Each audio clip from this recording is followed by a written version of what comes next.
నన్ను వెతకకు, ముందు నిన్ను నీవు వెతుకు.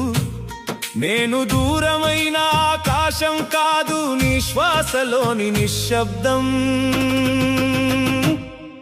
ఓ జీవి, జన్మ నీది కాదు, మరణం నీది కాదు, మధ్యలోని ప్రయాణమే నీ బాధ్యత. ఓ జీవి, నీవు తెచ్చింది